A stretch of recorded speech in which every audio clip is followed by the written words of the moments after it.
Hi, how are you doing? I'm very well. Benvenuto. Welcome to Toronto virtually. And tell everyone where you're currently at the moment.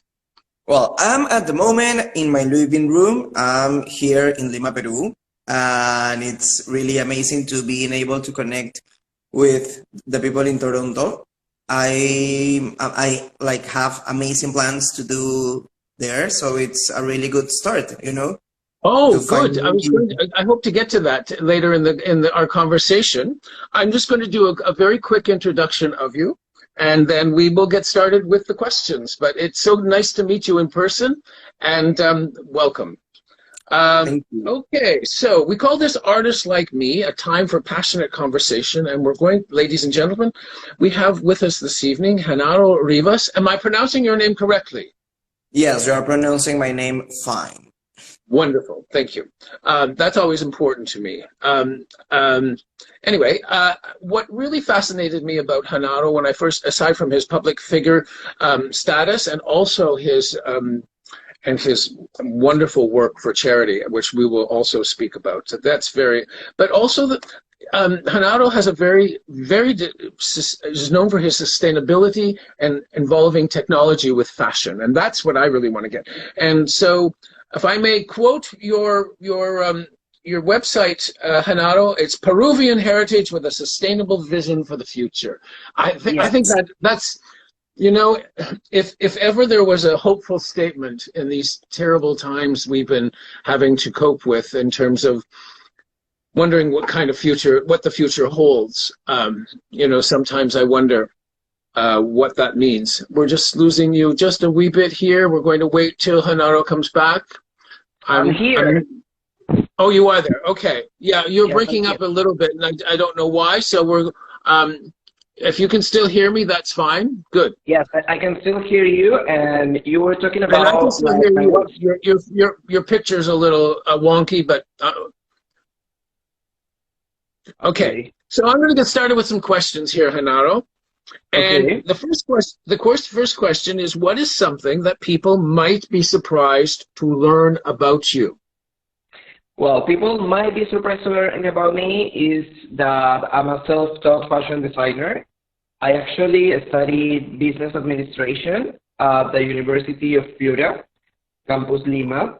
But then in 2008, I decided to just follow my passion for fashion, and here we are almost 12 years later, and talking about fashion and sustainability and carrying the Peruvian heritage with it.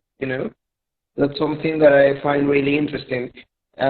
Yes, that's a thing that Well, not much just people ladies and know. gentlemen, just before we went live, I messaged Renato, and I'm sure he's wondering why. I asked him when his birthday, when the day and the month of his birthday was. And Renato, you are a Virgo, according to, and I do this with a lot of my guests. Just I want to know if you agree with the description that I'm going to read about Virgos. And Okay. my best friend, who might be here listening or not, of 35 years, he's a Virgo. So there isn't too much I don't know about Virgos in terms of. So here's the description. August 24th to September 23rd. Butter wouldn't melt in your mouth. You are so prim and proper. Yes, I will describe myself as a really proper person, but it depends. I Okay. feel. Okay.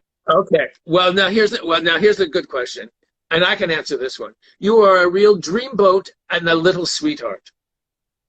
Do you, I what do would, you, what do you, I would say that I'm more of a sweetheart than a dreamboat. okay. Although first impressions can often be misleading, they're not in this case. Your smile wins favors and melts the coldest of hearts. I can attest to that because that picture that I first used, you smiling just before you're about to taste something or eat or drink something, I thought that's a smile that would lights up a room at any time. So I can attest to that.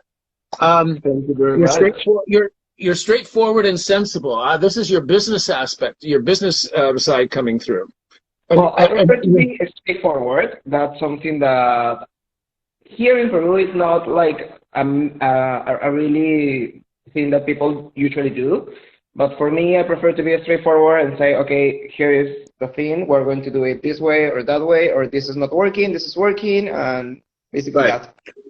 Well, I know that time is money in every business, and so the fact that you can really say what you want to get the message across is so important. So let's talk about where you grew up. Where did you grow up? Well, as I was telling you, I grew up in Chiclayo, which is a province that is in the north of Peru. But then I moved to Tumbes, which is really up in the north of Peru, up in the north of Lima. And then I moved to Lima when I was 5 years old. And I remember that the first time that I went to Lima, that I came here to Lima, I was like, oh my God, this city is really interesting. That there's a lot of things to be done. And I convinced my parents to just move to Lima. And that's how we arrived. I'm been living in Lima for the past 20 years. 20 years. Yes. So so it really is your home. Yes, I will describe myself as a Lima boy with a heart in the north. Okay, I understand that. Now, from my reading, I understand that you are located in an area called Barranco, Peru. Yeah, I live is that in like Barranco. a suburb? What? Is it like a suburb? I'm trying to understand. Is it like in Toronto we have Little Italy, we have Chinatown, is it like a suburb like that? Yes, I would say that Barranco is like a suburb in Peru, and if we were in the States, I would say that Barranco is like Brooklyn, and we are actually connected to the rest of Lima through one bridge, which is the Reducto Bridge. So Okay, yes. and have you been to Toronto before, Genaro? No, I haven't been in Toronto.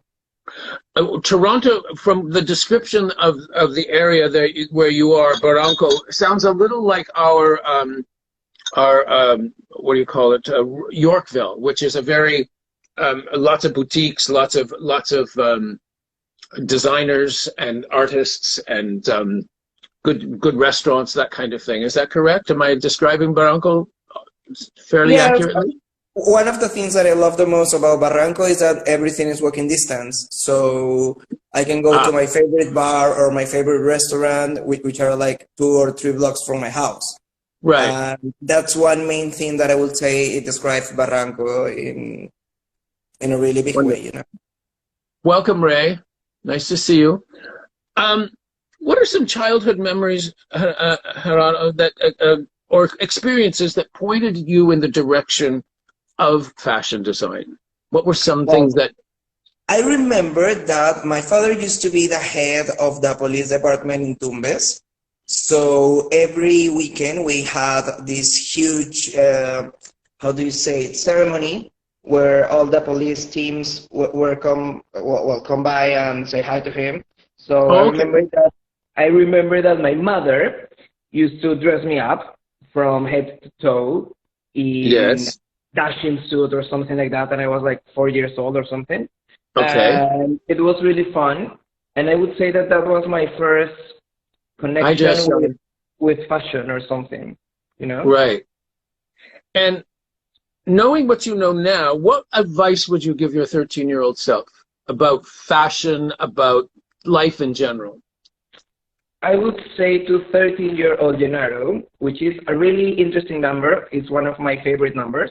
I would say just enjoy the ride, learn along the way, and be happy doing what you want, and follow your passion and follow your intuition. You know, it's something really interesting. What gave you that drive or that push, if you will, in terms of, you know, your 13-year-old self telling yourself that, but how did you move out of that 13-year-old self to, in fact, go on to have that courage and that drive and that happiness of choosing what you want to do? Well, I don't know. I think that's something that is within me, you know. It is like every time that I, for example, get myself into one project, I decided, okay, let's go from point A to point B. And the way from going to point A to point B is through this bridge. Okay, I'm going to go, I'm going to walk through that bridge. But if, for example, the bridge falls, I will say that I will have to look for any other way to do it. But once I have my mindset that I wanted to go from A to B, then it's like go, go, go, go, go, go, go. And it's something really interesting because when I speak with my assistant about, for example, the process of creating a fashion collection, you know, Right. every fashion collection and every fashion show starts with the same questions. Questions like, how are we going to make it happen? How are we going to have the fashion show? How are we going to afford the fashion show, or things like that? But then we start like doing it, and once I'm on the mood, like, okay, we're going to do it, it's going to be in this date, and it's going to be with this concept, we just like go, and it's like an automatic pilot or something. Yeah, it's almost like you will it into existence. You know what I'm saying? It's a sense of commitment. I often describe it to myself as, I know that failure is a possibility, but it is not an option. You know, it's just not an option. And I know in my mentoring of young entrepreneurs, I try to get them into that headset that, you know, if you don't believe in yourself, then then who else is going to believe in yourself? You know, who you can't expect others to invest money in your projects or time or energy or whatever if you don't believe in yourself. And I think that's that element. So here's something that might get a little deeper. The next question is, American novelist and activist James Baldwin wrote, "Art has to be a kind of confession." What do you suppose James Baldwin meant by this statement, as it may apply to you and your passion for sustainable fashion? Where is the confessing part that you are embarking on this sustainable fashion route in your business, in your designs? Well, I would have to say that the confession is done every single time that I design a collection, because it is putting a part of yourself or myself into the public. It is putting an ugly part or a beautiful part, and it's like energy that transforms with it. And just by exposing that, I think that you're making a confession. And when we talk about sustainability, one of the things that I will have to say is that what you do is being transparent, being transparent with the providers that you work with, the materials that you work with, and that's basically what I would say about that. I'm really glad you brought that in, Genaro, because very often the life of a fashion designer is very glamorous. It's portrayed as being very glamorous and I think it's interesting that you first went to school for after high school for business. And I think that's very often the aspect of many designers, that they don't have a business sense. And I don't get that sense from you. I sense that you have that practical side that your horoscope, your zodiac sign spoke of. And I don't know, would you agree with that? That how did your business background serve you in your design background? Well, I would have to I know say that sounds like an obvious question. No, it is not obvious, because most of the time when I get a chance to speak to novel designers, I tell them, fashion is a business, and a business should be profitable. If a business is not profitable, then what are you doing? You know, fashion is supposed to be beautiful, it's supposed to be practical, it's supposed to help you express what things you have within yourself, but most of all, it's supposed to create a business. And once, for example, on the past year, I've been developing this fashion with a purpose platform that I've been working on for the past 11 years. But recently, I was like, okay, let's make this a business. And once I decided to do that, I realized that there were many social entrepreneurs that didn't realize that it is supposed to be a business, you know? Yes. And other thing that I often say when I get to speak with people, or for example, my work with artisans, I don't want people to buy local artisans local things from my artisans because they feel sorry for them, you know. I want them to buy things from them because they are beautiful, because they mean something. That's the main goal, you know, to have a product that has sustainability, that has a Absolutely. purpose within, that is beautiful, and that is also profitable. That's the goal of the equation for me. Do you ever come into a situation, Hanato, when sustainability and viability or practicality or the whole notion of function dictates design, does sustainability always trump everything else, or do you have to weigh things to make your business profitable? I would say that that's the challenge, you know. For example, first time that I work with sustainable materials or organic cotton, such as organic cotton, I remember that the place that they sell this amazing organic cotton, which is Berman Rivera, they only sell me like leftovers from big productions. So you only get to produce your collection using maybe 2 or 4 colors because those are the only colors that they have available. So instead of seeing that as a threat or something, oh, thank you very much, Mariana, or something like that bothers me, I was like, okay, now let's make this a challenge. It's going to be to design something that I really like with the things that I have. And now that I'm, for example, producing my next collection, I would say that I'm doing it and I'm doing the things I like with a little bit of like this notion of, okay, it's going to be profitable, but I want to push a bit the envelope. You know, I want to mix some things up. I want to change things. Right. That's really interesting to being able to do that at this stage in my career, you know? Yes, I wholeheartedly agree. To have that kind of latitude where you can move along a continuum of not only profitability, but creativity at the same time. It gives you that sense of moving forward and back and always adding to something new or a new twist to something that you did before to make it fresh and alive. So this leads me to the next question. But I would have to add that you in a collection, I see a collection like a play with 4 acts, so to speak. The first act, it's supposed to be the statement act. It will need to be bold, it will need to be catchy. The second act, it is like a rhythm, like a line that goes up and down and up and down. Then you go to a second act that is maybe more wearable. Then you turn up the volume on a third act, and then you like explode on the fourth act because you love it. want to leave people wanting more. Absolutely. And that's something that I like to use when I design a collection, because it is, how can I say it? It is also a way to like, when I get to put all the designs, all the sketches on a wall that I always use to see all the collections, I try to see this rhythm. Whether this rhythm comes with materials or shapes or silhouettes or shiny things or techniques, maybe, you know?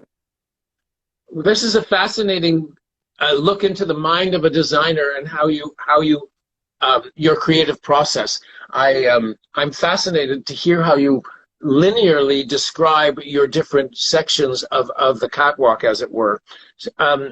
And what I'm going to ask you now is, what is the impact then, if you could describe for the viewers, a tech fashion show and your success in bringing sustainability through technology plus fashion onto the catwalk? Specifically, is there any visual difference in a tech fashion show?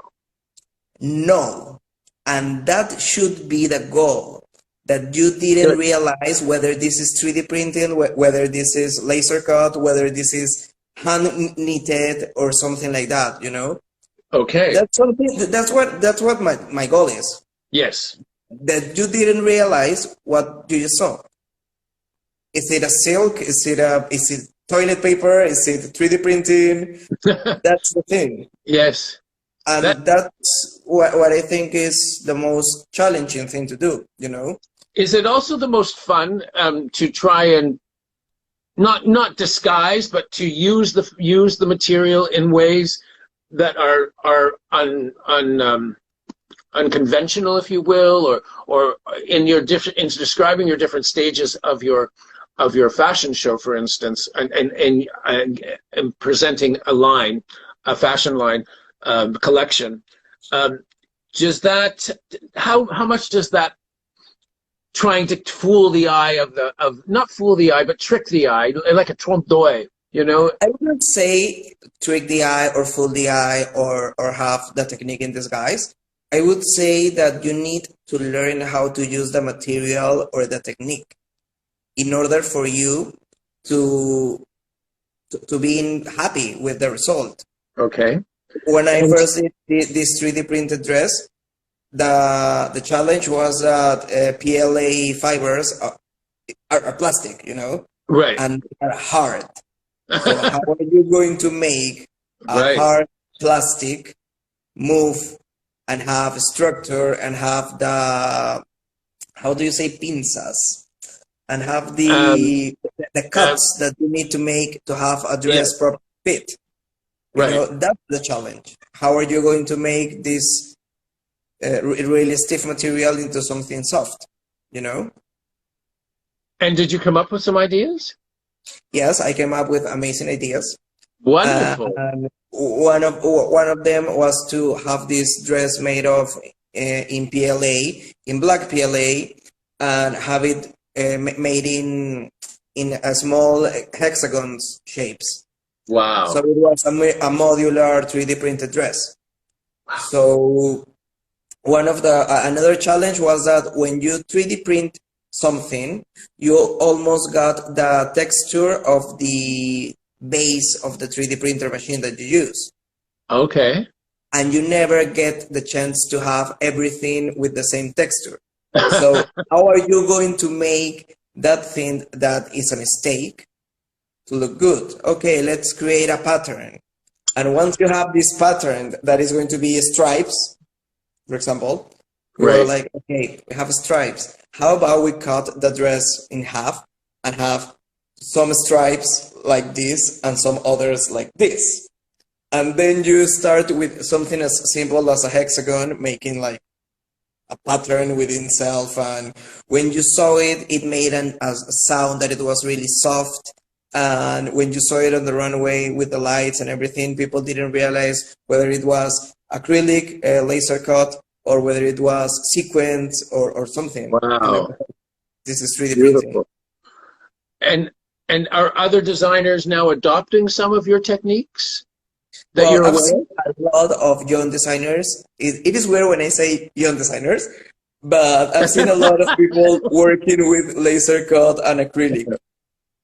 Let's say less experienced designers. How's that? Less experienced. Okay, let's do that.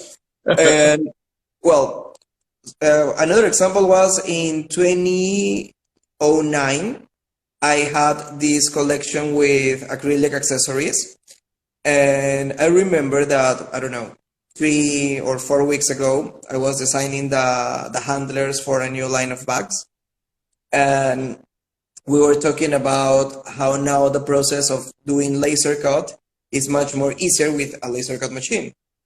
Right. And how back then, back in 2008, everything had to be cut with a knife, and as a hot knife, you know, like. Yes. It was really fun to being able to see the evolution of the techniques and how technology is supposed to make our life as creators much more easier and also challenging. Who cheats? Who do you have there? Your cat. Oh, yes, bring him over. Bring him over. Yeah. No, he's playing, but he just opened something on the kitchen. Another very important part of your work is charity work, and I'm going to attempt again. Your charity work with Peruano Abriga Peruano. Is that correct? How do you? Yes. What is Abriga? AB? Is that an acronym of some sort? No. That's Peruvian warms Peruvian. Peruvians what? Worms Peruvian. Okay. And how your charity work feeds your passion for fashion sustainability. It's that paying it forward that I'm interested in. Where do you find the time? Where do you find the creative juices left over when you have just spent so much of your brain cells creating this wonderful new collections, so to speak? Where do you find the time? Well, but by using social media. Okay. I tend to use a lot of social media in order to get the things that I need for my social work and my charity work. Okay. And for me, it's like something that really helps me out, you know, because I think that there is a lot to be done in my country, in Peru. And if I have time in between collections to at Yes. least do something, well, let's do something. It is And like you say, it is like a payback thing. exactly. Paying it forward or paying it back. Absolutely. I agree with you 100%. And I was captivated by the very nonchalant picture that I used in one of the promos of you sitting on the back of a truck with a lot of packages behind you. I suppose that was that some kind of a like exactly what was happening there was my question, I guess. Had you collected those clothes and they were going off to certain areas Yes, specifically? well, everything began with a campaign that was you buy one and we give one with jackets. Okay. Everything started with that. But then, when I get the chance to travel to do the coordinations to Cusco, to these two shelters, I realized that we could do much more, you know? Right. So I started calling my sponsors and I was like, okay, let's do this, or let's do this. I'm going to go to Cusco and I would really like to get to give these shelters kitchens. I work with one kitchen brand here in Lima called Kitchen Center, and they were like, okay, let's do it. And then I was like contacting my friends. Okay, so I'm going to bring more things to Cusco. Would you be able to send me some things over? Okay. And then I was like, okay, let's start picking up more things from more people. What do you have? We have children in between 6 years old to 9 years old. Let's give something to them. And Right. we collected almost 1 ton of donations. So that was amazing. And this year, during the pandemic, me and my mother and one of my closest friends were able to give more than 1,000 lunches during the very first stages of the lockdown here in Peru. So I would have to say that this social work it is a part of who I am, you know. Absolutely. How does that inform your designs in terms of the practicality or the wearability or the durability or even the fabrics? Have you ever thought how your designs would stand up on being worn by people who don't have the same creaturely comforts as we do, so to speak? Like, I don't want to say homeless people necessarily, but maybe that's the profile I'm thinking of. I guess the question I'm trying to get at is, you know, how sustainable, how wearable, how practical are the considerations of you as a designer when you go to create a collection for a something collection like or a body of work? for a Yeah. social campaign. Yes. Well, since the name of the campaign is Peruvian Warms Peruvian, what we are doing is, okay, you buy one jacket, we give one jacket. And Okay. the jacket that we're going to give, it will have it will be a jacket properly made for people that lives in the highlands and in really Right. cold weather. So it is like taking a part of the collection, and that's something really interesting because what I've seen by collecting also donations from other people is that people tend to give what they don't use, and they don't realize that you cannot give away one bikini bottom or one bikini top because someone in Cusco is not going to wear that, or you cannot donate high heels. Yeah. Yeah, I understand. You know? Yeah. Well, I'm sorry. I was just trying to think about high heels in the Highlands. You know what I'm saying? It doesn't work. Yes, sounds cool, but it's not No, what it people doesn't sound need. cool. And I remember that I was like collecting all the donations and was checking them with the team. And one of my nieces that was helping me, she showed me, and I was like, oh my God. Anyone, Well, it gave you a good what are laugh. you doing donating this? It is like you're supposed to donate something that you already use, that you are using, you know? Yes. That's the thing. Not Well, something that you have I as think, a yes, leftover. I think you've hit upon a good point that if they're not, if they couldn't sell it, what makes you think they're going to want to wear it? You know what I'm saying? Of course. Um, so looking back, and you've sort of hinted at this earlier about young designers, experienced designers. Looking back as a designer starting out, how's that? What is the most valuable lesson or piece of advice you were given by a designer who once led you? Wow, that question is really. I would have to say. I'm trying to think on the many moments that I've had with some other experienced designers, and the most valuable thing was always to be thankful. Being Thankful. bravo. Yes. Gratitude wins over everything. Yes. Renato, you have just said you have just captured everything about my philosophy of finding that kernel of gratitude is sometimes the only thing you have to hold on to.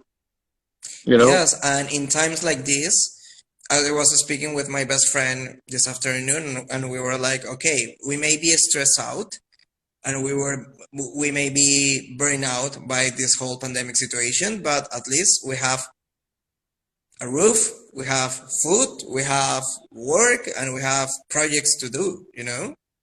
Yes. So there is Yes. always a reason to be thankful for. Just by waking up every morning is a reason to be thankful for. To have a place to sleep, to have a bed or something. And what do you do with that? It's what's going to make the difference between people that has a different purpose and people that are just going to stay doing the same thing, you know?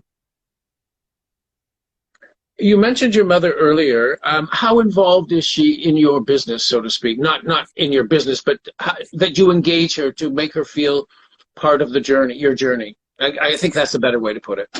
Well, she is my biggest fan and also my biggest critique. And also she's the one helping me choosing people to work with. And I tend to hear her a lot. In times where, for example, if I'm going to hire a new seamstress for the team, then she will be the one at her 78 years old. She will be the one checking the hems of this seamstress and the way that they sew, you know? It is really interesting to have her as a backup. And here's my cat. Beautiful. Isn't technology wonderful to be able to have this kind of conversation? Yes, definitely. And one example about technology and how important it is for me and nowadays is the project that I made with LG Electronics. I developed a collection with artisans from different parts of Lima that were heavily afflicted by COVID-19. And we designed a collection of accessories and rugs, and all the coordinations were made using technology and using a cell phone, you know. And what's the most important thing about that is that they get to keep these cell phones, and they use their cell phones not just to communicate. And something that I told them when I gave the cell phones was like, okay, this cell phone is not just for you to have to take a selfie. The cell phone is supposed to be a business tool for you, because I want you to grow I want you to do many, many, many things. Right. And I think that they are understand that, you know? It's quite remarkable to think that there's more technology in a cell phone than there was in putting the first person on the moon. You Yes. know, it's amazing to think that, which I don't know if I ever have that much faith in technology to do that. But what are some of the future plans for your fashion label, Genaro, that you can share with us? We know they're going to be sustainable already, because that's numero uno. Yes, first of all, carrying the sustainable and the tech fashion flag. Second of all, we'll be showcasing the new collection that I will gladly have you as one of my virtual guests, because that's the way I would love to. I would things really appreciate are supposed to be done nowadays. And keep on working in giving fashion a real and a different purpose, you know? Nowadays, we have a lot of things to do. And just by being thankful for breathing every single day, we are given a chance to do something. And it's time where we, as Peruvians, need to do something different, you know, need to impact in a positive way with the people around us. And that's one of the things that I'm more like worried about. How am I going to impact in a positive way? Yeah. And I once read, if you want to have younger people keep their feet on the ground, you put a little responsibility on their shoulders. How do you allow for the responsibility that you feel that you have created as a result of your success as a designer and someone who is holding the Peruvian heritage flag and sustainability? How do you feel about how do you relieve, or how do you sort of let off steam and relax so that you can rejuvenate yourself? What do you do to relax? What do you do because your mind is always going. I'm watching your eyes even. You know, you create just by breathing, you know, I can see it. And it's so invigorating and so exciting to watch. But it's also, for you, it must be very tiring. I know how tiring it is for me, especially when I put my head to the pillow, and that's when I start thinking, you know. Yes. How do you release all that? How do you rejuvenate yourself? Watching movies. Oh, and watching okay. the same movies over and over again. Like, I have a few favorite movies that I watch over and over okay, and so over let's and talk over and movies. over. Good. And another thing that I do is, if it's a Sunday, then for one day I just don't move and stay in bed the entire day. That's what I do. That's what I do. Entire day in bed watching TV. I know. I do the same thing, and you know, and I think to myself, is there anything I should be doing? No, there's nothing else I should be doing but staying in bed. You know, I'll do a little blogging, I'll do a little correspondence, and you know, just anyway. I've been hearing some things about how, and I'm not fully schooled in all of this, but the haute couture fashion houses are thinking of, in Europe, are thinking of going to an all-season, one-time show. A seasonless show. Yeah, seasonless show. How do those kinds of decisions by other designers affect you and your decisions about the direction your company will go in terms of numbers of shows, etc., and trying to, it's almost like that discussion about, you know, centigrade versus Fahrenheit, you know, who's going to jump on board with the metric and who's going to jump on board with and stay with the imperial. So what about for you? Are you going to go to a seasonless show? Well, I wouldn't do one season for the entire year. I've been doing one big fashion show for the past 8 years. Okay. One, maybe two. This year we're going to have two. We had one in March in San Francisco, and we're going to have one later this month here in Lima. But I think that maybe the collections are going to be more practical in a way of using, you know. Okay. And this is something that I've learned from my experience. Right. We showcased a collection in San Francisco that was supposed to be a fall-winter collection, but then, given this whole pandemic thing, we had to cut that collection into mini collections and start releasing those collections in a determined way. Right. So all the material that we had was going to take like a good use of, and that. But putting everything into one season collection, I don't think that that's that direction that I will be taking. Okay. I rather prefer to have 2 big shows a year and the rest of the year develop small capsule collections. That's what I think the future will be. Right. And also another thing is that what we're going to get to see are going to be more seasonless or even genderless garments. Yes. I myself have a penchant for the genderless. I know that there's one fashion house here, a fashion label that I don't have anything on by them, but sometimes I very often wear their stuff, and they've taken out the I don't know if they've taken out the men's, so to speak, but I know that they've just stopped the women's and have gone to a genderless. So I don't quite understand why the men's still exist, but maybe it's just for sizing. I don't know. But anyway, I rather like that approach. It gives. I think that is going to be genderless or seasonless, more seasonless than genderless. Right. Future for fashion, you know. And another thing that this whole year is going to left us as an experience is that where you are going to use all your party dresses. If we don't have parties anymore, you need to have collections that are more practical, and also sustainability now is talking about that. You know, it is not about like buying a whole collection every season. It is just about buying the things that you need and complement them with accessories to make them unique.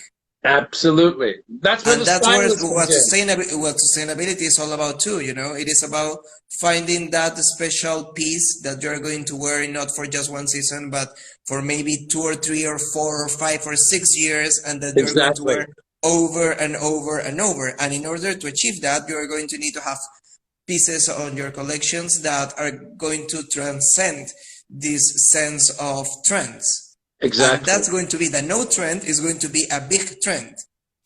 You know? And that's very exciting, because when you look back at the history of fashion through the ages, and I'm going to start even in the 20s, you know, and working your way up just from the last century, the classic lines of clothing that have sustained. Do you know I have a pair of pants that I bought in Washington D.C. I was touring, I was singing, doing a show at the Kennedy Center in Washington. I bought a pair of pants by Japanese designers. Now I'm going back to 1975, 76 in Georgetown, Washington, D.C., which is a suburb. And I still have those pants, and they're wool, and they're a Japanese designer. And I'm telling you that they're as good as the day I bought them. And I'm going to have to lose a little weight to get into them again, but I will. But my point is, they really are classic. They really speak to quality. The wool is second to none. The design, I mean, you know, there's nothing worse than buying a pair of pants and the button falls off the first time you wear the pants. You know what I'm saying? Yes. You know, it's that kind of. Doesn't anybody know how to sew a button on anymore? So to speak. I think that's the main trend that we're going to see in the future, as I was telling you, the no trend, right? Where you choose to buy things that are more seasonless or atemporal. Exactly, and also long lasting. I mean, I have a shirt, that was designed by Alexander McQueen when he was alive, and I have this shirt, and it's just so classic, and it will never be out of style, because I will know how to always style it in a contemporary way that will speak to whatever occasion that I'm working or being in. So here's my question. My last question for you is this: Do you play a game with yourself when you are designing, in terms of designing for a specific response, and that is whether it's for people to have fun when they're wearing your clothes, or whimsy, or if you have a sense of a business suit, for instance, that you want to put in certain lines or use certain fabrics. Do you manipulate the design to give not only a vision of how to wear it, but also how that person might feel when they are wearing it? Well, to me, the success of a designer, it is not to have a woman or a man wearing an entire total look by you. For me, success is going to be have, let's say, Juanita wearing one of my dresses, but you are not going to say, oh my God, that's a Genaro Rivas dress.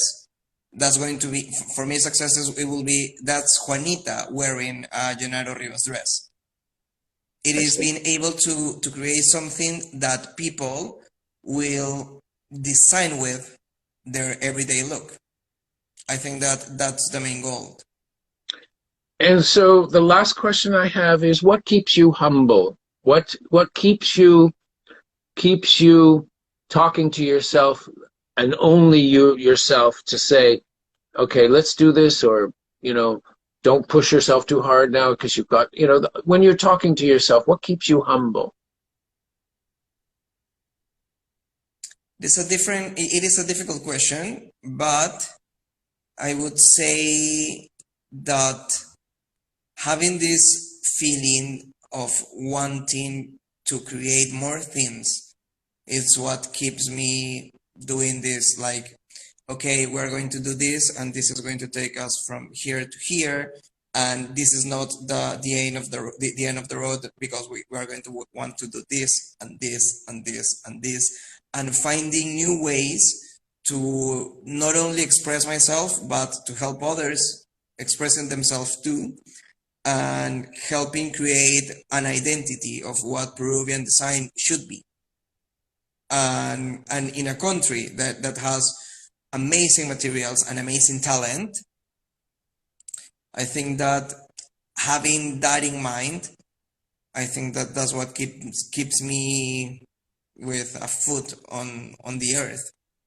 And do you have any plans or ideas of bringing a collection to Toronto, perhaps sometime when things are lifted? Yes, that's why we're having this whole live. I mean, this is the start, the kickstart. Okay, there you go. I listen. Like I said, this is your time. I'm just asking the question, so go for it. Go for it. Tell us all about it. I think that if there's anything else that we have learned from this experience, is the fact that we can use technology to connect and bring us closer. So let's see what the future holds for us in terms of doing something for Toronto and in Toronto. And from what I've heard from Kyle, is that it's an amazing and vibrant city that is really close by Lima, close by Peru, which is amazing. And that I know many friends that lives in Toronto. And well, I will say that I will have to go. Well, you're most welcome to come to my home, and I hope to meet you in person. It would be wonderful to do that. I can feel your energy, and also your gift for giving back, which is really speaking to me and resonates with me as well. I would be more than happy to help your ambassadorship for the Peruvian heritage, sustainable technology, fashionable line that you create. I've enjoyed my conversation with you this evening, and what time is it? And we're in the same time zone, which is amazing. Yeah, it is. I didn't know that. I didn't know that. Me neither. I was Googling like 7 p.m. Eastern time. What time is that in Peru? 7 p.m. Oh my God, okay, it's the same time. I did the same thing. Well, because I thought, well, you know, hey, listen, because I recently interviewed somebody in India. That was a big thing, you know. That was 4 o'clock in the morning for them. So that was remarkable. But this was remarkable as well. Thank you so much. Let's keep in Thank you touch. very And, much. if there's some way you think I can promote your cause here, in the Toronto, in the Big Smoke, or the Six as they call it, I would be more than happy, in any which way. And I please, will DM you definitely, and I will also want you to be part of the next fashion show. And I'd well, love let's to. stay in touch. I had an Thank you very amazing much. time as well.